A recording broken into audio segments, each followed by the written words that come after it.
We would want to talk to you regarding comebacks Comebacks are very personal. and what was the condition that you had to go through, if you can tell us about it. In this condition called neuropathic pain syndrome.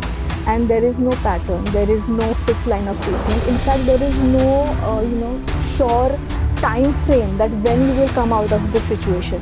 Nobody can tell you that. And during that period I have also lost control on my leg. And I don't want to be a person to whom people will identify as things happen to. Okay. I want to be a person who made things happen. But you have a habit that I know that you read a lot. Yeah. How much do you read? Get that motivation, create that motivation from somewhere.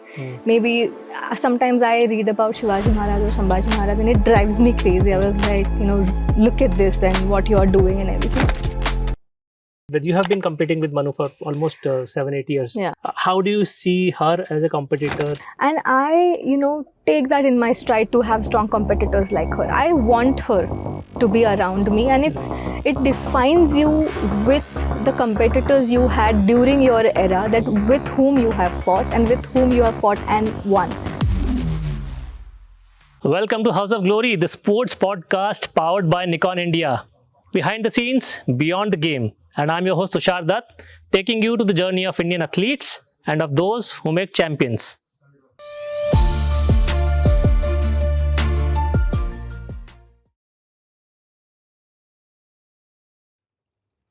Comeback is a small word for most of us, but for an athlete, it is a rebirth, a testament of resilience, an answer to doubt, and a triumph over the cruel passage of time. Injuries, failures, and setbacks are mere chapters, not the ending. A comeback is a proof that body may break, but the spirit refuses to surrender. For those who dare, it is not just about winning, it is about proving that they were never truly defeated. Today we have an athlete who has made comebacks and have come back stronger after every failure or after every setback. An Asian Games gold medalist, an Olympian, and a multiple World Cup medalist. Welcome Rahi Sarnobat to our show. We would want to talk to you regarding comebacks. You have made a comeback and a very strong one. How do you see comebacks and what does it mean to you? I feel comebacks are very personal, especially this time, because I have done this before as well. Right. I think during Rio Olympic cycle. Right. But that period was very different than this, because I would say at that point of time my injury was pretty common. I had fracture, and then you have certain protocols, certain routine, line of treatment, and you need so many months, so many weeks, you have to do this and that. So basically you have a structure, you have a frame, how much time it's gonna take to come out, and there is a total procedure to for rehab, prehab, and coming back to the sport. So there is a structure basically, and which is proven and tested on many athletes. But this time I was unwell with a very, very different condition. And actually I was not even looking for a comeback, because I was just looking for coming back to life, not even for sports. So this time I would say I'm much more different person and different athlete than before, especially after the last comeback. It was totally about coming back to sport, coming back to performing and everything after that incident. But this time I was just looking forward to lead a normal life, normal healthy life. And I don't think that I can go in such a deep emotional destruction with anything else but neuropathic pain which I had. So this was, I feel, most depressed and challenging phase for me, and shooting was not even on my list to do. Absolutely. So this is, I feel, literally what I prayed some months back, I'm living today. Absolutely. It's almost like that. What happened with you and what was the condition that you had to go through, if you can tell us about it?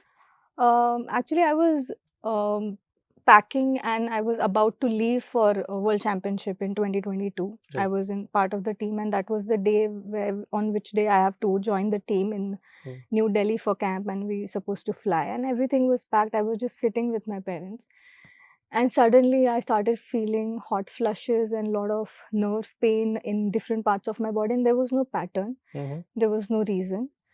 And suddenly I was like, I have to go to hospital. Something is wrong, but I cannot define what it is. Okay. And that was the first thing what happened with me. But after that, so many things come up, so many, painful areas, so many types of sensations, so many types of pain I started feeling suddenly without a reason, without a pattern. That first of all, we didn't even realize that which doctor we have to go to, because we don't know the problem. We don't know what is happening. Identify. Yes, exactly. Right. So we did everything. We did ECG and whatever the cardio testing and routine tests and everything. Everything was fine. But still I was feeling terrible, and then suddenly my neck started hurting so much that I couldn't lie down on a bed. I have to sit and sleep for months initially. And then, of course, I have a really good support around me as an athlete. So my medical team, which is usually with me, they have suggested me that I can see a neurologist because it's a nerve pain. And of course, usually we think there is some slip disc and the nerve is pinching, the usual stuff. But when I went to a neurologist, actually, I was not getting an appointment of a particular neurologist because he is a really, really renowned and really good neurologist. So it took few weeks to reach to him. And during that period, I have also lost control on my leg. And that was, I think, terrible thing to happen. And what was the duration? How long did it take to reach that stage? A few weeks, I would say. Just few, So like that 2 to 3 weeks. quickly. Very quickly. And then that was something which was really horrible, and I couldn't walk because I just got up to go to the washroom and I couldn't walk. I just collapsed on the sofa, and I was like, I couldn't walk. I can't do this because there is no control on my leg. And then next day immediately, actually I already had an appointment next day, and this happened. And then of course my neurologist did all the tests, nerve conduction and everything. And again, the surprising part is everything was okay. There was nothing on the paper. There's still nothing on the paper. I had lot of sensations in whole my body, literally from my eyelid to my leg to my hand to my tongue. Literally wherever the sensation is, even my scalp was painful. Even the combing was painful. Even the touch was painful. Having, holding a glass of water was painful. Reading a book was painful. Sitting was painful. So I couldn't do anything. I was just staring at ceiling for like months, because I couldn't do anything. I couldn't live my normal life. And there was this, because, and I feel the fear is about uncertainty, because you don't know when that disability will come back. You don't know whether that's gone forever. Because that, that when I lost the control, that incident happened just for few minutes. But then now I don't know whether that will come back or not. So I didn't know. Yeah, that fear was already there, and there was so much was happening. And every single day for first 6 months, I was feeling different pains, different sensations every single day. There was no repetition of symptoms, and that was so scary for me to go through. So the pain was traveling. And it was not just pain. There are 30-35 types of sensations, different sensations. That maybe this leg is feeling heavy, at the same time this leg is feeling very light. Or maybe I'm not feeling my hand at all. And there were, of course, but fortunately I didn't lose the control, but the sensations was terrible. Sometimes I used to feel, I'm sitting in the rain is falling on me while sitting at home. And then, as I'm saying, only these, symptoms only neurologists can understand and trust that this is happening. Because apart from that, normal population cannot even trust whatever I'm saying. Absolutely. They might feel that I have gone crazy, because those kind of sensation I used to feel, and this condition called neuropathic pain syndrome.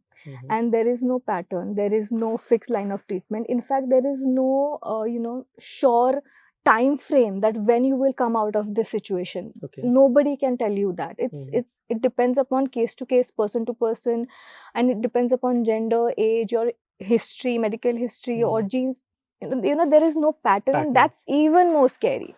Because you don't know where it's going to be, how it's going to be, when you will come out of it. You don't know anything. The line of treatment also.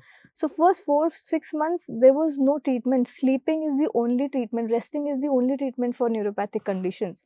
And I was doing just that. I was sleeping for almost 17 to 20 hours a day for months. And I was just lying on bed. First few months, weeks, I was just sitting and sleeping, because sleeping was also painful for me. And then when I started, with the physiotherapist, when a neurologist told me that you have rested enough, although you have pain, I have to start somewhere with, physiotherapy, and you have to start something. And I still remember my first exercise was to sit and watch a 20-minute episode of any series or any, television series I like. And that was it. I couldn't finish those 20 minutes. Within 5-7 minutes, I was like, no, I have to lie down because I can't take the pain. The fatigue is so much in neuropathic cases that even a 5-minute walk, 10-minute walk is also challenging. And I remember that the physio used to work with me. She used to visit me every day for 3 to 4 hours. And in those 3 to 4 hours, we used to walk for 10 minutes.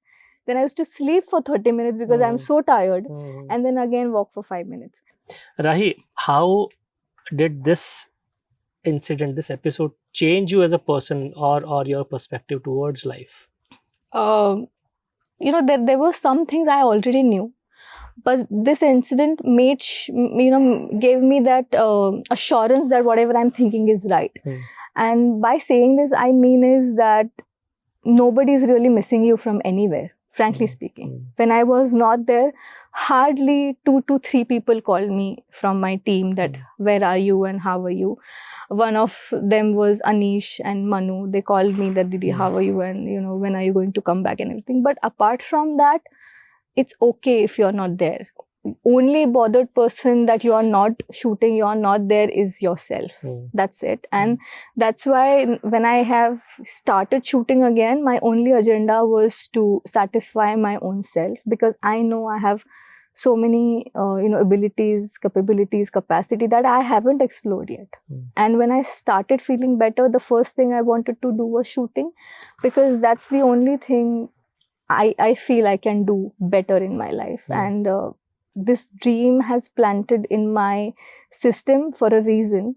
And I have been to Olympics, and that shows that I have that ability, which worth trying again, which worth, giving that giving that chance to myself. So this time, this is just about myself. This is not about proving, because I think I have proved enough for the world. Now I have to prove to myself. I have to improve myself. More than proving, I would say I want to improve myself. I would like to see where it goes. And I really, have so much of knowledge that I feel now it's time to use it to the fullest before I, stop doing it. And I don't want to be a person, people to whom people will identify as things happen to. I want to be a person who made things happen. And this is something this time it's absolutely for me and my team, my people who stood by me when I was not even shooting, when I was not even living, when I was just lying on bed. So this journey is totally different. My attitude is totally different. And I feel now I'm more courageous, because I feel playing it safe is the most dangerous thing you can do, because then you are not ready to, fail. Also, you're not ready to explore. And also that leads to not improving at all. And that's why I feel now I'm more courageous after this, because there is nothing to lose. And what I've seen is that, apart from this, I do not enjoy life. So this is for my own, I would say, satisfaction and my own journey. But you have a habit that I know, that you read a lot. Oh, yeah. Reading is something that you can't get rid of. How much do you read, and what do you read, and what has reading done to you as a sports person? I feel, if you have knowledge, if you have experience, if you have good people, right people around you, but that all is useless if you don't have wisdom. And that wisdom comes from reading. And reading doesn't mean I read, autobiographies or something that will literally gives you the wisdom. I write a lot of stories about human relationships, which usually are complicated. And those characters are not telling you what to do. They are telling you what they have done in their life. And I feel reading is important because writers write about normal people stories. They don't write about, they don't write about what is right, or they don't write about ethics or morals. They just write normal stories where your character is also flawed. They are also, they're also making mistakes and everything. So I feel that gives me the total perspective about life. And that is very important, especially to survive the hardest time. Absolutely. Because when I'm saying that I'm aware about, if I leave this place, nobody is really going to say that Rahi is not here. I'm aware about it and I'm not sad about it, because that's the reality. Even I am forgetting people. It's not that people are forgetting me. It's both ways, and it's human nature. And to be able to take what is happening with you, and it is, and also things are not in your control. To understand that, you need wisdom, and for that you need to read. And literally anything. I read so much about neuropathic pain that literally when I mention this in some programs or live chat, and there are so many people who come to me and tell me, oh, this is what was happening with us, but we didn't know this is neuropathic pain. And I'm able to talk. Again, I do not have solution. I am not a doctor. I was just a person who suffered that, and I'm there to tell them that this has happened even with me, and you are fine. You're going to come out of this very soon, and there is nothing that is going to be permanent. And I didn't have that person to talk to, because I don't know anybody who have suffered neuropathic pain around me. And the real challenge was, when I was reading about neuropathic pain, there is almost nothing neuropathic pain and athletes. There's almost nothing about it. So these two keywords don't match in the Google search. Exactly. And also there was one research about neuropathic pain one footballer had, but that is because he had concussion on the brain while playing. So basically there was an impact. There was a reason that he was, faced the neuropathic pain. But in my case, there was nothing. So it didn't really match. But although we have taken a lot from that research, so I feel that, reading gives you perspective about life. Reading gives you, ethics and morals. And there is nothing really right or wrong, but it tells you what is right for you. Not for the world, or not for the, people. And I have also learned that it is very important that what you think about yourself. And that reading has taught me. Who's your favorite author? I've always take his name, the S.L. Bhairappa. He's a Kannada writer. I still read his books because that does something with my soul. I feel I'm pretty much connected to how and what he writes. Although, of course, Marathi is my first language, and I'm very proud that there are so many Marathi writers. Of course, everybody knows Vapu Kaye, Pula Deshpande, or, Visa Khandekar. I read a lot of Marathi books. In fact, whatever I'm reading is translated in Marathi because, as I said, I'm so rooted that if I feel that if I read in my mother tongue, I will understand it better. I will connect. It's easier for me to process it in a right way. That's why I'm pretty much connected with my roots even in this way. I'm also connected to the devotional music, which is, written by Tukaram Maharaj or sung by Bhimsen Joshi sir. And it does something to me because those words, that music has that devotional feeling which I would like to feel for my sport. Because yes, earning success, earning fame, earning money is really good. But that should not be a purpose, and I don't want to lose my purpose in this process. And my purpose is to fulfill my soul by putting everything. And that these musics and these words and lyrics keeps me grounded. Right. Rahi, we'll go 2 decades back. How it all started for you? How did shooting happen? Kaise hua? If you can take us through that phase of your life.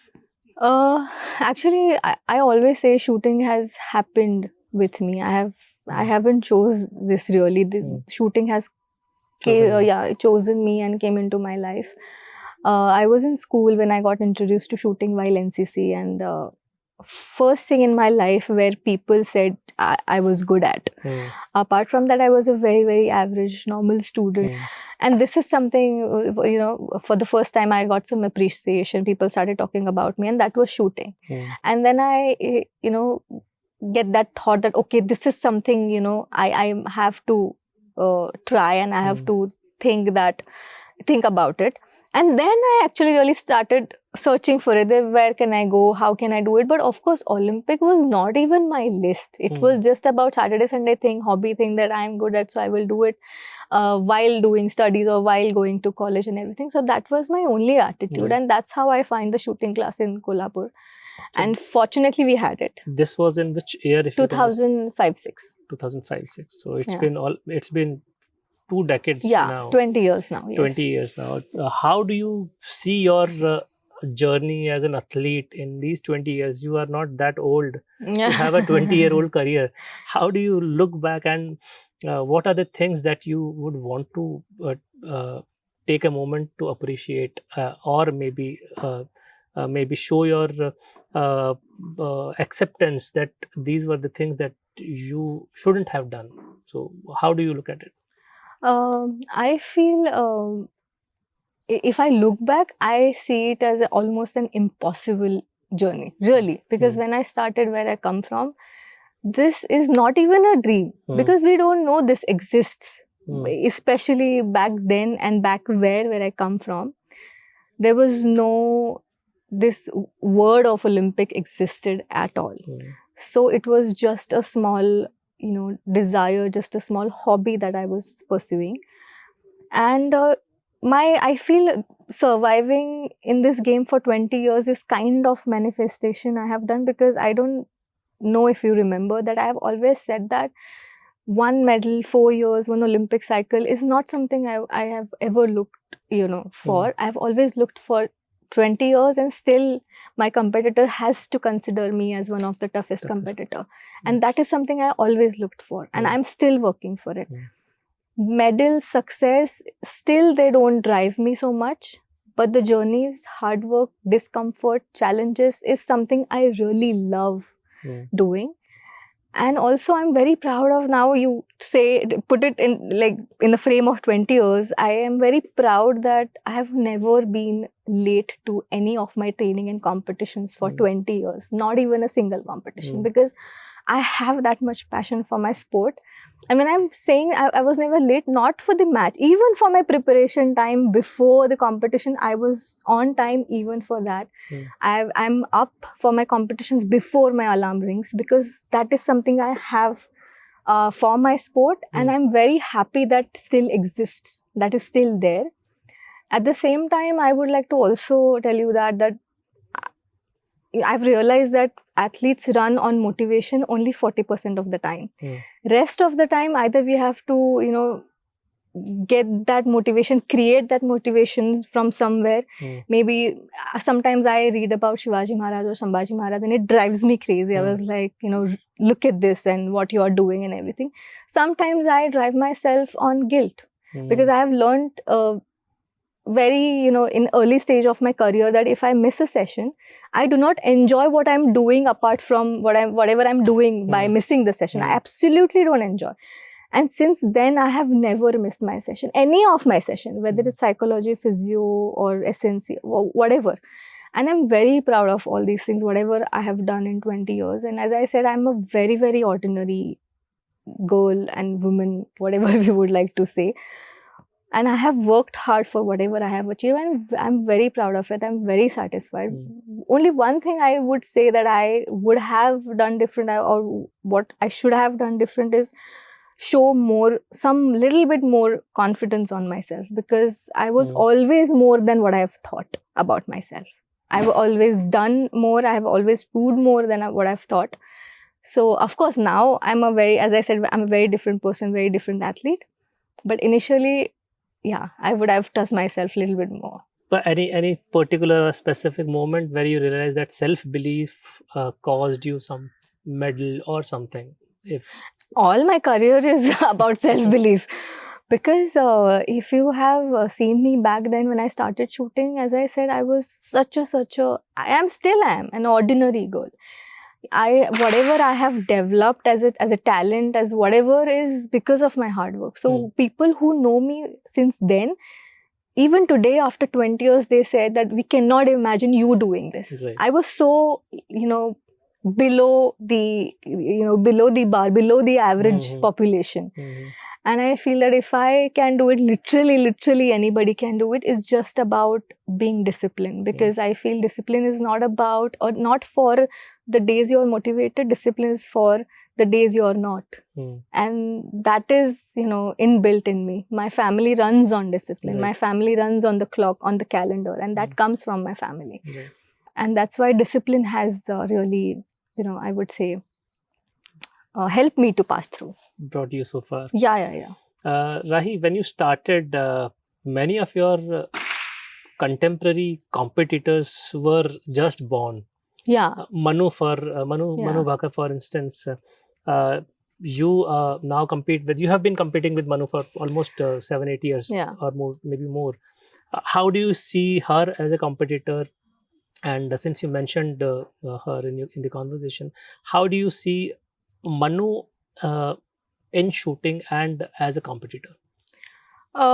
Initially, when she was pretty much new in the game, and she was very young, and she had that fire of winning, and I've seen her through all those phases, because I've also been her teammate, roommate, even in the Tokyo Olympics, and I've seen her in and out on the field, off the field.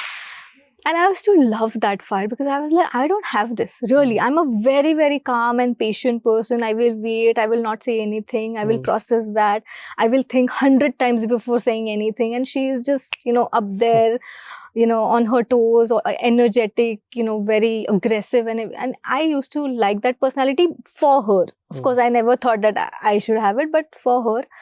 And also, initially, I would see that she's not that happy when I used to grab that medal or that first place, and she used to be very upset. And I understood that this is not personal, because anybody in my place would have done this, she would have felt the same. Absolutely. Because she wanted to win. And I always understood that, because I was the, I feel, wiser one by age also at that point of time.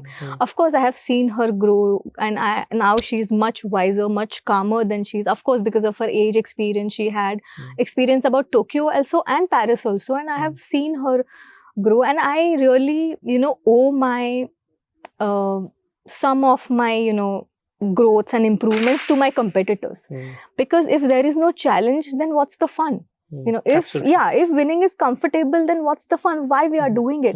And I, take that in my stride to have strong competitors like her. I want her to be around me, and it defines you with the competitors you had during your era, that with whom you have fought and with whom you have fought and won. And that's why not only Manu, worldwide, all my competitors, I owe them something. Because of them, I have been on my toes. Because of them, I have thought about improving. Because of them, I have challenged myself. Because of them, I understood how much I can do more. And that's why I'm really grateful to, have her as my competitor around me. And today we have really cordial relations, and even during Paris we had a small chat. Even I had chat with her father, because I feel she is the only athlete in Paris I was feeling deserves the most, because I have seen her through Tokyo cycle. I have seen her in Tokyo. I have seen her immediately after the competition, because we were the teammates. So I was the first person she was with and she was talking to. And I have, even in Tokyo, I don't remember I don't think if she remembers or whatever, but I told her that she was very upset. Of course, we all were very upset. Yes. But I told her that everybody here is working equally hard. And there is no real definition that why she is getting and why we are not getting it. Absolutely. And this world is not fair. Existing in this world itself is not fair. Because there are so many people who are equally working hard as me, as Manu, as, Neeraj or as PV, but they are not that successful. And this world is not fair. Because there is no formula. And I have, as I said, she is, one of the competitors which really helps me improve, and I take it in a very, very positive way.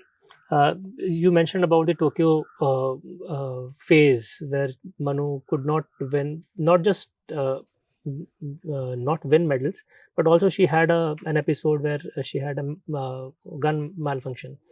How do you see her grow mentally and as a person over the years till Paris success? I feel initially, as I said, because of her age, age factor is really important, because then somewhere you're in your teens, you have that fire, your blood is boiling and you want to control the world. And she was in that age, she was in that phase, and at that same time she was upset because this is what I feel, she thought that everything is in her control, and suddenly these things happened and that was out of her control, that put her out of the competition, and that made her really upset. And immediately after the competitions, we were having this chat that, Didi, I want to make some decisions about about how should I take this forward and everything. I said, Manu, calm down. Like few hours before we have finished this competition, it's very obvious that you want to find solution right now, that how I'm going to go for the, but trust me, if you really asking me, if you really want my opinion, breathe. Breathe for few weeks, breathe for few months with your family, with your people whom you trust the most. And still after 7-8 weeks, if you feel the same, then that's your decision. Then that's your call, what you're feeling. What you're feeling today is just a reaction of failing, just a reaction of not, things didn't happen as per your plan or as per your wish. And somewhere, I mean, I feel, I would like to believe that she really believed in me, and that's why she didn't take any decision at that point of time. Then we went back home and we all took time apart from shooting and everything. And then I met her after some months in President's Cup, which happened immediately after the games. And she was much calmer. She was much clearer in her mind and everything. Of course, she had her own struggles. She was struggling before Paris and everything. And I feel that made her what she is.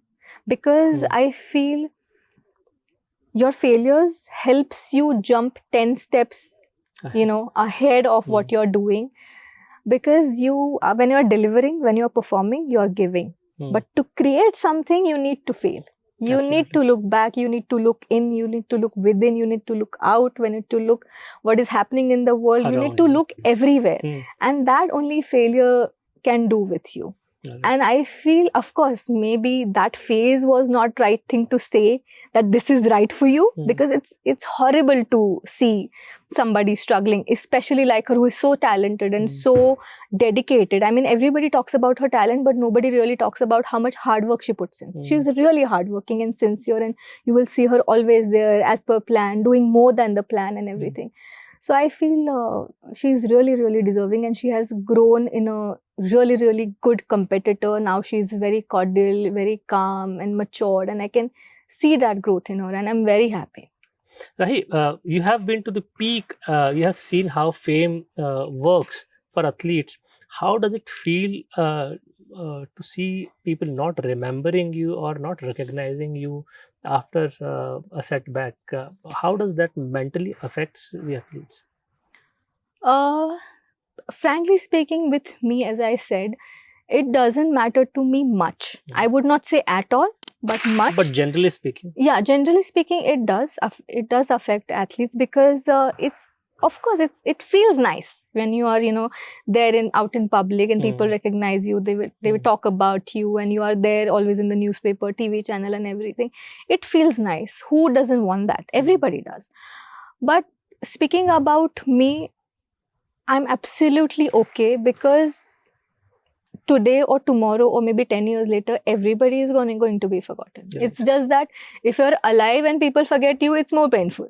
But the reality is, this is what it is. Not, maybe after 1 year, 2 years, or whenever, maybe after your life, maybe after 10 years, whenever you are going to be forgotten, your achievement is going to be forgotten. Somebody else is going to come. They are going to achieve more than what you have done.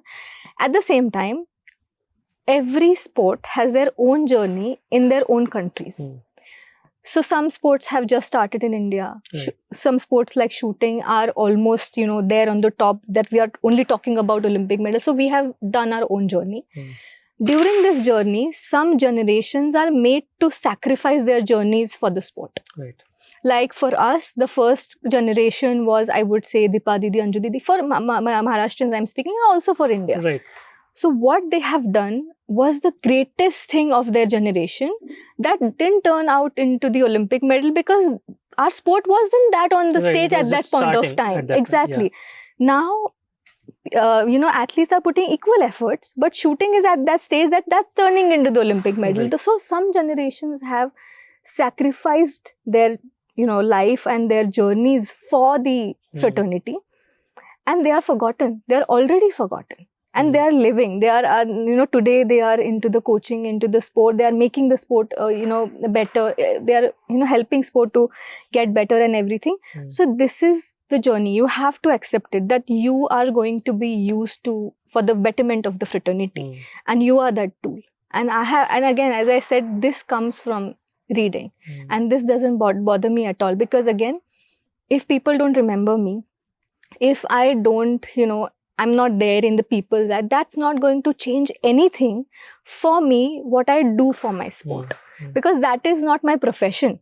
That is needed for other professions where, you have to be seen, then people will take you, then you will get the assignment and everything. Anyway, I'm not getting paid, Right. Anyway. Right. And that is absolutely not related to my profession. So in fact, that's much easier if people don't remember you, because then you have absolutely nothing to lose. Then you have yourself with you, and you can just proceed. So I feel very, very comfortable, and I'm doing my job, whether people remember me or not remember me. That's fine. Right. Rahi, when you started, you were one of the first athletes to be supported or enrolled by Gun for Glory Academy, and Gagan had just started the academy, and you were in the pioneer batch of the academy. How were you then, and how do you look back at that phase, and how much that support meant to you then? Oh, it meant a lot, because Gagan Bhaiya or Pawan sir, they, supported athletes like me without even asking. Literally, I mean, Gagan Bhaiya once called me and I was like, right, these are the sponsors, they are looking for shooters or athletes and you have to just email them, and I got the sponsorship. And I mean, why he had to do it? I mean, there was no reason. I was such a new shooter. I was just started shooting and I didn't know anything. And so it meant a lot, because as I said, we are not getting paid. We come from very, very, middle class or low middle class families. So it's hard for us to survive in the game economically. And that happened. And also during that period, they have also had foreign coaches here. And I feel my generation, especially for my generation, it was the biggest challenge to get the knowledge from the world, what is going on in the world, because shooting, or especially India shooting, was not at the stage where foreign, good foreign coaches were not interested coming to India, because we were not at that stage. So I feel my generation had the challenge of knowing less, and we needed much more time to find that one thing, that one line, that one trick to improve ourselves. And today's generation, they have challenge of knowing more. Right. How to select what is right for me, how to customize, where to stop, what to listen, whom to listen. And so these two generations have totally different challenges. And for me, Gun for Glory was the answer for many things at that point of time. At the same time, even today, the smallest, the silliest thing, I literally can call Gagan Bhaiya and ask, literally. And he also scolds me, why don't you, know this, and you should know this and everything. But that's fine. And even back then, I still remember I was there, Anuraj Didi was there, and we all were already Olympians, and Gun for Glory was just formed. And we were so proud that if this academy is also getting some help, because we are already qualified for the Olympics, it's great, because one of our family member, Gagan Bhaiya, is doing something. So it was kind of a family back then, and and I'm very proud that we are that first generation who was connected to Gun for Glory, and what it is doing today is really commendable. So Rahi, now we will move to the rapid fire round, something that you are very comfortable with. But now you'll have to shoot with your replies. So I'll ask you questions, and you'll have to be very spontaneous, very honest with the replies, and as short as you can. So we'll start with the first question. What would you prefer, shooting or reading? Oh, shooting, any day. Shooting. Beating your favorite shooter or meeting your favorite author? Meeting my favorite author. All right, because you've already beaten your favorite shooters. I've done that. You've done that. One person that makes you envy of their achievement. Oh, nobody. Really, nobody. Nobody You does. don't No, envy no, any, no. No, absolutely not. all right. Food that you cheat your diet for. Literally anything. Literally, because I like eating. Okay. That's about it. As a competitor, who do you admire the most? Anuraj Singh. Okay. Yeah, I'm very comfortable with her. And the kind of stature she has, the way she sees the sport, the way she has definitions about technicalities and everything, I really like that. Also, she is one of the most pure-hearted person, I would say. I can literally discuss with her from life to shooting to literally all my secrets to everything. And I do not have to think twice before doing that. And I feel she has right things to say always to me. In fact, when I was in the trials this time, I shot not so good score in the first trial, and second trial was extremely good. So between that, I was talking to her, Didi, this is happening, that is happening. So I feel, and she is the one of those pioneer athletes we have who have qualified for the Olympics. Of course, we qualified for the same Olympics, but she was doing it like way before anybody was doing it, and I really like her attitude, how she thinks about sport. I think she's the calmest athlete or even person that I've ever met. Yeah. I've never seen her angry or agitated or anything. Yeah, I mean, at least I have the same temperament, but I am a little bit more energetic than her. She's even calmer. Right. And many times when I was younger and when I used to, we have that fear, because she's a senior shooter and how do I go to talk to her? So I used to see her a lot. That how she is, moving around, how she is standing, what is her routine and everything. And that calmness used to always attract me. That this is something, when I was very, very young, I was 15, 16 and I saw her. And I still have that. I really like to see her while she shoots precision or air. That calmness is something I really like. All right. Rahi, one thing that gives you FOMO, you know FOMO, what FOMO is? Yeah, I know because what it's FOMO a term is. that we never use when we were young. What one thing that gives you FOMO? I think FOMO happens only when I'm not able to shoot. That happens when, everybody's traveling, everybody's competing and I am not. That's the only time I feel FOMO. Apart from that, everything else is fine.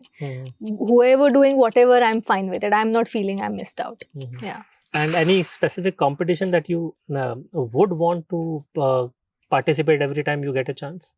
Is there any place or any venue that you would want to shoot? Okay, World Cup hai yahan pe. Okay. Maybe Munich is on one that range also. Yeah, exactly. Munich is the range because that has been the most difficult ranges I have participated. Right. And that's the range where I qualified for the Tokyo as well. So that range has both the extreme emotions for me. Because I still remember there was a World Cup final at the Munich range in 2010 or 11 somewhere. I was ranked last in that competition. And then there is Munich where I have, scored my best and I have qualified for the Tokyo. I got the gold and everything. But that's the most challenging ranges I have because I have the worst memory at that range that in 2000, I think 8-9, in initial years, there was this one World Cup and temperature was -2. And of course, my event is outdoor. Right. After the competition, I was crying because it is so cold. And I'm not used to cold. I'm from Maharashtra and 20 degrees is also cold for us. And after that competition, I was like, if this is what shooting is, then I don't want to do it because I can't take this temperature. So that also happened at the Munich range. So I feel emotionally is also that range is pretty much challenging for me. Surprisingly, that is one range where it sees maximum participation. The lanes are always full. Always full because the ISSF range and all the companies come. You get to meet all the manufacturers. You get the servicing done at the one place. So everything happens at the one place, and that's why the scores are also the highest at the Munich ranges. Right. Yeah. Rahi, you have done both 10 meters and 25 meter. If you have to pick one, what will that be? 25. Yeah. 25. Any day. Of course, I would love to do 10 meters. I'm still, putting so much effort to, get that, control over 10 meters as well. I would love to do that. But if I have to choose, of course, it's sports, especially the rapid fire stage. Yeah. If you have to beat one, who would you want to beat, Manu or Anuraj? I want to beat, I think, Manu. Because Anuraj Didi, I don't have that feeling of, beating her. Yeah. I don't have that feeling with her of being a competitor. We are like, let's do it together. We are in that zone. So but you'll make a team with something like that. But with Manu, I have both. I have that feeling of competition as well. But when we finish the competition and we have that friendly thing as well. So I have both with Manu. But with Anu Didi, it's never about competition. Yeah. All right. Thank you. That's the end of the rapid fire round, and I'm glad that you had very witty and honest answers for the questions. We'll now conclude the session, Rahi. Thank you so much for being on House of Glory, and it was very insightful discussion about how comebacks are perceived by athletes. Yeah. And thank you so much once again for being on the show. Thank you, Tushar. Thank you so much.